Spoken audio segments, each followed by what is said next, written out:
sa bangko ninyo? Yung Office of the Vice President po. OVP. Opo. So hindi lahat dyan may account ang OVP. Wala na po akong alam. Okay. Kaya nga po, tanong ko natin, si dating VP Robredo po ba nagbukas din ng account dyan? Actually po, na-transfer lang po sa amin ang MDS account po ng Office of the Vice President noong pong September 2022 nung lumipat po sila ng kanilang office address sa Pioneer, Mandaluyong. Okay. Normal po ba na ganito kalaki ang wini-withdraw ng isang government agency? Is this normal? Nakakita ka na ba nito ng other government agencies na ganito kalaki ang withdrawal? Wala po, unusual po ito. Unusual yung withdrawal. So therefore, kung unusual, Madam Witness, hindi mo kayo nagtanong man lang, para saan po ba kayo ito? Kasi alam ko sa bangko po, nagtatanong. Ako po, nagbabangko ko sa pribado. Natatanong po yung staff ko, para saan ba gagamitin ni Sir ito, ni Sir? Hindi na ba ninyo tinatanong? Kasi po may advice naman po siya. So, kumbaga dumaan naman po ito sa proseso nila. Kaya, I don't think po na Pero magtanong pa kami. what is the SOP? Ano pong standard operating procedure pag may mga malalaking withdrawal? Or exempted pag mga government agency, lalo po't mga matataas na ahensya ng pamahalaan? Wala na pong exemption. Kaya lang po itong sa particular na transaction po ng OVP, bali meron naman po kasi silang fino-forward na advice po sa branch. Okay. Alam niyo po ba na ito ay for intelligence fund, yung wini-withdraw? Hindi po. Hindi niyo po alam na Intel fund ito. Opo. Pero nagduda po kayo sa ganitong kalaking halaga. Is that correct? Sa personal opinion namin sa bangko, parang syempre po, saan kaya gagamitin po yung cash na to? So, pero hindi naman po namin tinanong na. Kasi may advice naman po siya. Okay, panghuli na lamang po, Madam Witness. May other agencies pa ba na may account sa inyo? Marami naman po mga government agencies po sa Sa Land branch Bank show. ninyo? Okay. Pero walang mga ganito kalalaking withdrawal? So far po kasi na-convert na po lahat kasi sila sa mga online system like yung sa ATM payroll. So hindi na po ganyang kalalaking mga withdrawals po nila. Thank you, Madam Witness. Thank you, Presiding Officer. Thank you, Senator Judge Erwin Tulfo. Senator Judge Rafi Tulfo is recognized. You may proceed, sir, when you're ready for interjections and interventions. You have 2 minutes, sir.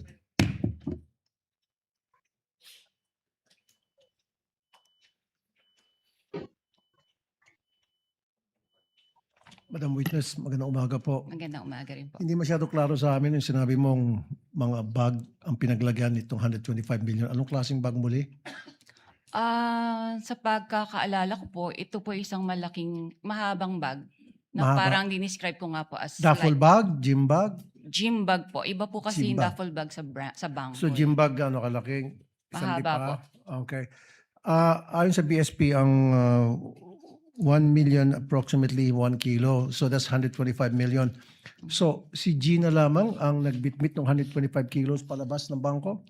Ang alam ko pong assistance po na naalala ko po ay nag-provide po kami ng trolley. Ng trolley. At Opo. mag-isa lang si Gina. May kasama po sila eh. Hindi ko lang po ma-recall. So ilang duffel bag po ulit? Mga 3 to 4 bags po. I mean, so 3 to 4. Bags. Yung sa 125 Gym bags. million. Gym bags. Dapat sigurado. 3, 4, 5, 6, 7, 8, 9, 10. Kasi kung 125 million at 3 gym bag, yung gym bag, ano nang kalaki yun? Mahaba Mukhang hindi po. mahaba. Opo. Kakasya ba dyan 125 kilos? 31 million per. Baka nagkakamali kayo. Mga 3 to 4 bags nga Dapat po. precise po kayo. Dapat ginadjot daw nyo yan bago paglabas. 3 bags ang lumabas, ang pinaglagyan. Hindi na ng- po namin yan, po. Okay, sige. Pero dapat you should be approximate, precise kasi we're talking of impeachment of the Vice President dito. Hindi dapat yung parang kalkulasyon lamang. As much as possible. Opo, mga ganun, 4 bags. Okay. 4 bags. Now, Wala bang, kasi alam ko pag ganun kalaki amount, kuminsan yung bangko nag-offer doon sa depositor na i-deliver yung pera sa lugar na gusto nilang pupuntahan ng perang yon through the what we call armored car or armored vehicle. Hindi kayo nag-provide na ganoon? Hindi po. Wala po kasi kaming memorandum of agreement regarding po sa services, cash services po, or cash delivery. So hindi nag-request yung OVP ng cash delivery through armored vehicle papunta doon sa back Wala to their po, sir. office? Okay. Curious lang ako, sino itong, meron pa isang pangalan nakapirma sa baba ng cheque, itong Rosalyn L. Sanchez, sa pagkakalam mo. Kasi di ba sa baba, nakalagay Rosalyn Sanchez and then Lemuel Ortonio, signatory doon sa pag-release ng cheque. Who are they? Authorized signatory po. Isa po siya sa authorized signatories po ng Office of the Vice President. Si Rosalyn Sanchez, sino po ito? Ah, Sa siya- pagkakalam niyo po, ang alam ko po siya po yung sa finance. sa finance. Okay, nabanggit niyo rin po prior doon sa withdrawal, you're given 1 or 2 days para makapag-prepare ng cash. Sino po ulit tumatawag sa inyo? Si Miss Queenie Masangkay po. Paano niyo po nalaman na si Miss Queenie Masangkay yung tumatawag sa inyo? Na-meet ko na rin po siya sa branch nung pong nag-open po sila ng MDS account po. Okay. Last na naman, usually pag ganun kalaking amount ang withdraw, sinisiguro nyo na yung pupunta doon sa bangko, yun yung authorized na mag-withdraw talaga ng amount ng perang yan. Kadalasan tinatawagan pa yung principal. Wala kayong ganung klaseng protocol in place? Wala na po kasi may advice na po siya. Wala na. May advice na sige po siya. May pera na. Okay, thank you. Bago po yung bell, Senator Judge Rafi. Next for to be recognized for his interjections would be Senator Bam Aquino. You have 2 minutes, sir. Maraming You may salamat, proceed when you're Mr. ready. Presiding Officer. Miss Violeta, magandang umaga. Magandang umaga din po. Kaklaruin ko lang po, yung cheque ay mula po kanino? Mula po sa Office of the Vice President. Hindi po, dyan po napunta yung pondo, no? But kanino po, anong account galing po yung perang yan? Sa Office of the Vice President nga po. Because it was already downloaded to the Office of the Vice President from the Treasury. Is that Opo. correct? Opo. Okay. So this is OVP funds na napunta kay Miss Gina Acosta na SDO po nila. Tama po. Basta po yung si Miss Gina, yung payee po ng cheque. Yung pay. Okay. Nabanggit niyo po kanina na unusual po yung laki, no? Kapag ganun po, do you report this to any agency? Kung pinagtatakan niyo po na parang ang laki naman ito. Do you do any reporting or wala na pong reporting yan? I'm sorry, Your Honor. May we invoke po yung AMLA rule na hindi po kami pwede mag-disclose any information po regarding sa reporting. Sa reporting? Okay. AMLA rule po siya. Let me rephrase the question. Ang government transactions po ba ay sakop ng AMLA rules? Makakasagot po niyan ang AMLC po. Hindi, pwede niyong sabihin, hindi ko po alam yung sagot. Kayo po isang branch manager, so kayo po yung nasa landmark ng ilang taon. Alam niyo po yung mga rules. Nais ko lang pong malaman kung ang government transactions ba ay sakop ng AMLA regulations po natin. Wala naman pong exemption po doon. So sakop po siya. Sakop po. Okay. So, ang sinasabi niyo po ba sa AMLA rules ay kasama ito sa mga covered or suspicious transactions? Tama po ba? Yun nga po. So, I invoke po na mag-prohibit po ako magsabi po nito. Okay, let me rephrase. I'm sorry, these are simple questions, no? Regulations lang po ito. So ulitin ko, sakop ang government transactions sa AMLA regulations, correct? Yes. Lahat po. Yes. At ano po ba yung rules natin pagdating sa pagre-report sa AMLA? Above a certain amount? Tama po ba? Opo. Opo. Magkano po yung limit? Kapag above, what amount po yan? More than 500,000 po. O any amount above 500,000, whether private po o gobyerno, nire-report niyo po sa AMLA. Supposedly po. Okay, yan yung covered o yan yung suspicious? Yung over 500,000, magkaiba po yun, Covered di ba? Okay, yung suspicious po, ano po yung regulasyon kapag nagsasabit po kayo ng suspicious transaction? Ano po yung batayan? Bakit ang isang transaction ay suspicious? Kung sa tingin po namin ay doubtful po yung transaction. For this particular po, hindi naman po kami nag-doubt kasi alam namin po na legit po yung transaction. Okay, klaklaruin ko kanina po, sabi nyo personally, meron kayong pagdududa, pero officially, hindi po kayo nag-report na suspicious transaction po ito. Wala po akong sinabing may pagdududa. Kanina, sabi nyo, nung nagtanong si Senator Tulfo, sabi nyo personal Unusual lang. po ang nasabi ko po. Okay. So kahit at sa tingin po nyo, unusual ito, hindi nyo po ito ni-report bilang suspicious transaction. Hindi po pwede magsabi po na na nag-report po kami dahil nga po i-invoke po yung AMLA law. Okay. So covered, definitely, kasi it's above 500,000. Pero yung suspicious transaction, ayaw nyo pong sabihin dahil covered po ito ng AMLA law. Kasi para sa amin naman po ay talagang hindi naman po siya suspicious. Okay. Sige po. Sige po, yun na po muna. Maraming salamat, Mr. Presiding Officer. Thank you, Senator Bam Aquino. You may avail of the second round, if at all, Senator Aquino. Senator Judge Alan Cayetano is recognized. Thereafter, Senator Judge Joel Villanueva. You have 2 minutes. Magandang, I'm sorry, after Senator Alan, Senator Risa. Thereafter, Senator Judge Joel Villanueva. You have 2 minutes, sir. Magandang umaga, Madam Witness. Welcome to the Senate. Maganda. Most of my questions na tanong naman ni Senator Erwin. I just like to ask, but you're familiar with the concept of confidential or discretionary funds? Or hindi? In government parlance? Wala po kang Okay. alam. No, kasi kung hindi ka familiar, whether that agency has 50 million discretionary funds or let's say if you were the manager sa OP and they had, I don't know how much now, 10 billion, you won't find it unusual kung 500 million, 250, 1 billion. Kasi nga usual means parate, unusual means bakit ganito kalaki, no? Because when I was in the DFA, there was a big storm and I've never dealt with Land Bank directly except for my personal account as sa sweldo ko as DFA Secretary. But the President asked us, what can each agency do? So my staff then, si Yusek Ariola said, Sir, maraming ma-stuck sa mga ports, airport at seaport. May isa tayong fund. Kung OFW sila, pwede tayong magbigay. So I think we had to withdraw 50 or 100 million. At sinabi ng branch manager, wala. And then it was a Friday. So I had to call the president of Land Bank and say, Sir, basta stranded, hindi. And then they sent over 50 or 100 million. So my point is, just because it's unusual, it doesn't mean it's illegal or whatever. Tama po ba? Wala naman pong illegal doon sa encashment po. Because nga, may difference when it's a private account. So it's a private account and they don't usually, let's say, someone has a private account, commercial or private, meaning business or personal niya, they always withdraw 50,000, 100,000. This is theoretical so hindi to covered ng bank secrecy law. Suddenly, we withdraw ng 3 million, minsan nagtatanong, di ba? Dahil know your customer, di ba? Ganon din sa deposit. I'll just finish this line.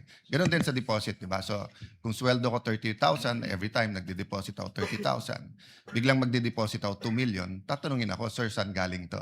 Right? Correct. Pero pag government, as long as you're dealing with the people you identified with, so whether that's DPWH, whether that's DOTR, basta't everything's in order, magtataka ka lang pag sobrang laki ng amount, but then you'll release it. No? Kindly Thank you. wind up, Yeah, Senator that's Judge all. Alan. Thank you. I was just clarifying that point. Thank you, Senator Judge Alan. Senator Judge Risa Ontiveros is recognized. You may proceed, ma'am. When you're ready, you have 2 minutes.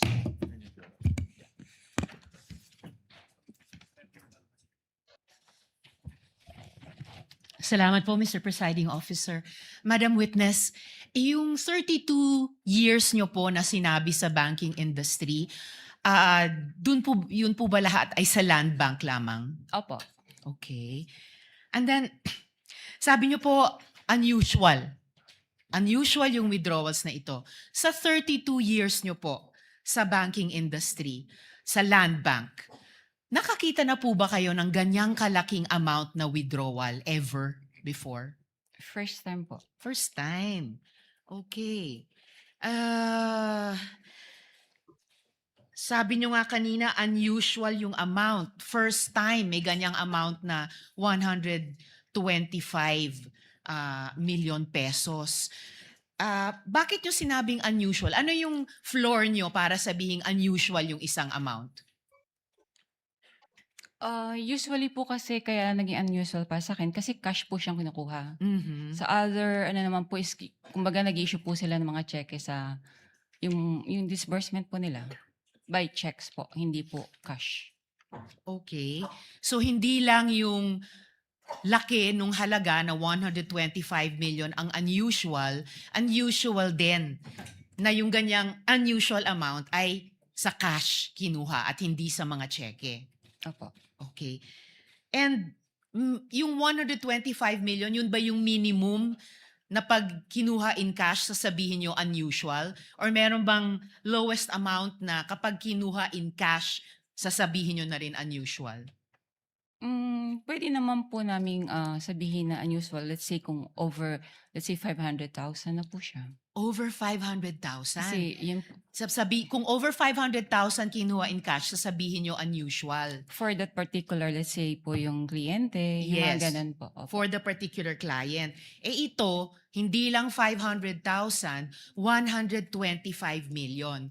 So, 250 times mas unusual sa minimum amount na sasabihin yung unusual kung kinuha in cash. Depende po rin sa yung kliyente po. Depende sa kliyente. Mm. But kung sino mang kliyente aside, nasabi niyong unusual dahil 125 million na para po sa akin is 250 times yung 500,000 at hindi po in check, kundi in cash po kinuha. Pwede nga po, depende po sa depositor po niya. Kung regular lang sa kanya yung mga ganang withdrawals or what, it's usual. Okay. Pero kung parang for the first time ma-encounter namin that much, unusual po sa And amin. this was your first time. Opo. And in your 32 years, higit 3 dekada, kung masasabi nating pambihirang amount ito in cash, Opo. masasabi nating once in a lifetime yung ganitong amount in cash. Pwede po. Pwede. Alright. Salamat, Mr. Presiding Officer. Thank you. Tutuloy ko po sa second round. Thank you, Senator Judge Risa. Senator Judge Villanueva, thereafter, our distinguished Senate President. You may proceed, sir, when you're ready. You have 2 minutes. Thank you, Sir Presiding Officer, Senate President. Madam Witness, binanggit niyo po yung unusual, no? And gusto kong susugan yung katanungan. Yung usual, below 500,000 pag individual. Pero kung ito'y government agency, paano niyo masasabi na ito'y unusual? Any depositor naman po, kung hindi naman po ganong frequent silang nag-withdraw ng ganong kalaking cash. Kaya po, naano ko siyang unusual. Kung ganito po na 4 na beses na nag-withdraw na 125 million, would you say usual na siya? Unusual nga po. No, Kasi- kung 4 na sunod-sunod na yung binanggit po ninyo, 125 million, sunod-sunod, nagiging usual na po ba siya o unusual pa rin? Pwede naman po. Na What is usual. it? Kung sunod-sunod naman po, magiging ano na po siya. Talagang usual transaction na po yun. So, kung ganun nga po na 4 na sunod-sunod, usual transaction na siya. Opo. Madam Witness, as I understand, no, yung process, the BM would provide the funding, notice of cash allocation, and then the agency authorizes the disbursement. At kayo, for example, sa inyong bangko, sa Land Bank, bine-verify nyo lang at you pay the corresponding instruments. Is that correct? Opo. Bine-verify po yung pag-issue ng cheque po, yung mga signatories, payees, like that po. So bago po inilabas ang salapi o yung pera, ano-ano pong dokumento yung aktual na natatanggap po ninyo at inyong masusing sinusuri? Kasi sabi nyo nga ho, I'm sure from the first withdrawal, as you made mention, it's unusual. So ano yung mga talagang sinusuri po ninyo na dokumento bago nyo i-release ito? Supported naman po ito ng advice. So once po nakapasok na po sa system at funded naman po siya, okay na po sa amin yun. So yun lang po yung inyong chinecheck. Opo. And that's it, you release it right away. Yes, sir. And binanggit niyo ho kanina, hindi ito suspicious Para sa ano ko po, hindi po siya suspicious. at lahat po ay legitimate. Yes, sir. One last question that I'd like to ask.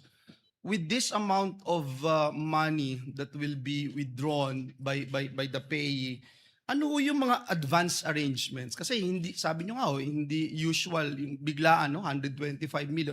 Ano yung mga advance arrangements na inihingi po ninyo o tinatawag po sa inyo bago mailabas po itong salapi na ito? How far in advance was Land Bank informed that these amounts of physical cash would be required for each transaction? Mga a day or two po, ni-inform po kami from the cash division po ng OVP na meron po silang ganong cash requirement. So, sa amin naman po, pinoprocess naman po namin yung requirements nila bago po namin sila advise na available na po yung cash. So in sa 24 bank. hours, kaya na po. Pwede naman po. Salamat po. Maraming salamat. Thank you rin po. Thank you, Senator Judge Villanueva. The distinguished Senate President is recognized. You have 2 minutes for your interjection, sir. Thank you. Thank you, Mr. Presiding Officer. Good morning, Ms. Constantino. Sundan ko lang po yung natanong kanina ni Senator Risa. So in your 32 years in Land Bank, hindi pa ho kayo nakakita ng withdrawal na ganito kalaking amount? 125 million. Tama Opo. po ba? Yes po, sir. Ano yung pinakamalaking nakita nyo ng withdrawal in cash? Hindi ko na po ma-recall. More or less lang. Magkano. Mabigyan nyo kami. In cash? In cash. Siguro Yung po pinakamalaking nakita nyo na o na-experience nyo na in your mga 32? 500,000 po. 500,000. And next, ito na, 125 million. Yes, sir. Ang Shaw Boulevard, maraming negosyo dyan. No? So I assume maraming mga private companies dyan. May nakita na ba kayong cash withdrawal from a private company na ganito kalaki in the hundreds of millions? Mostly po mga cheque po yung ini-issue nila. Cheque? Meron Opo. bang mga cash withdrawal din? Yung mga private companies? Wala po. Wala, puro Checks. cheque lang ang ini-issue nila. Opo.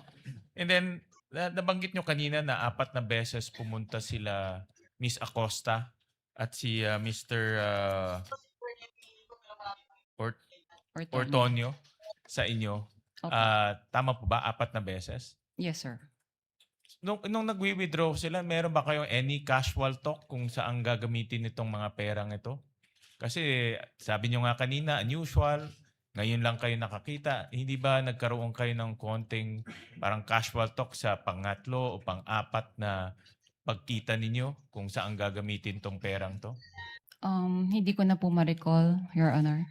I'm sure nag-uusap kayo, di ba? Yeah, brief talk. Brief talk, mayroon bang nasabi kung saan gagamitin itong perang ito? Hindi ko na nga po maalala. Sorry Ay, po. Hindi nyo na maalala. Okay. And then, kanina nasa tanong rin ni Senator Bam, typically, rini-report to sa AMLAC. No? Yung mga ganitong kalaking amount. Na-report nyo na ba? Na-report nyo ito? Hindi yung detalye. Ang tanong lang naman kung na-report yung ganitong kalaking cash withdrawal sa AMLAC. Ang alam ko po, ang Land Bank naman po ay compliant po sila sa when it comes to reporting po. So, nare-report siya. Compliant po kami doon. All right. Thank you, Mr. Presiding Officer. Senator Judge Pangilinan is recognized. You may proceed, sir. You have 2 minutes when you're ready. Thank you. Magandang umaga. Magandang umaga po. Unang-una, si Gina Acosta, kilala ninyong bilang Special Disbursing Officer, tama? As payee po ng cheque. Hindi bilang Special Disbursing Officer. Hindi po. Kung siya ang pay, hindi, at sinabi nyo, iba ang tumatawag sa inyo na 2 days in advance. Iba po. Di ba? Sino yung sinabi nyo yung tumatawag? Si Miss Queenie Masangkay po. Miss Masangkay. Opo. Bakit iba? Would you know, if you know, bakit iba yung pay, iba yung tumatawag? Wala po kang idea kasi it's under the agency po kung sino pong gusto nilang gawing payee po. Pero bakit si Masangkay ay kilala mo? Nagpakilala siya? Did you meet each other? Na-meet ko po siya kasi po bago po sila mag-open ng account po sa amin, so nag-visit po sila sa branch. Okay, so you knew her personally and therefore siya ang tumatawag. Pero ang payee ay si Miss Gina Acosta. In other accounts, would you know or would you have experience na ganun din? Iba yung payee, iba yung tumatawag? I suppose yes, no? Wala po akong idea. Okay, okay. Doon sa nabanggit niyong first time ang ganyang kalaking halaga, kaya sabi niyo unusual. Meron pa bang ibang ahensya? Tama bang sabihin, walang ibang ahensya ng pamahalaan ang naglalabas ng ganyang kalaking pera sa inyong accounts, sa inyong branch? Dahil kayo ay depositary Government. ng government bank, hindi ba?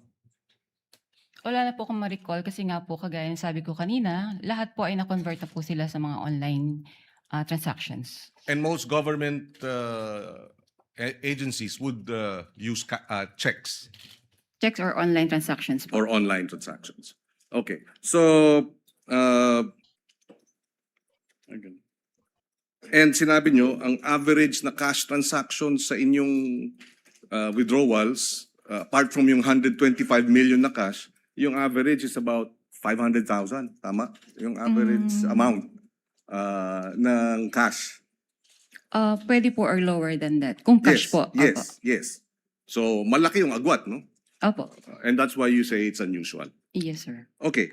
I have no other questions, Mr. President, Presiding Officer. Just to manifest that earlier, the witness said that she's bound by the confidentiality rule under the AMLA law. But we take exception to that, but I understand that we will be tackling this matter in another article. We will not concede that you cannot disclose this information, this being the impeachment court. But it being, dahil ito'y itatakal sa ibang articles of incorporation, we will not pursue it at this time. I mean, the articles of impeachment, rather. Is it Article 2? Then we will not insist and we will not push the issue at this time. For the record, Mr. Presiding Officer. Noted, but Chair would also like to place on the record that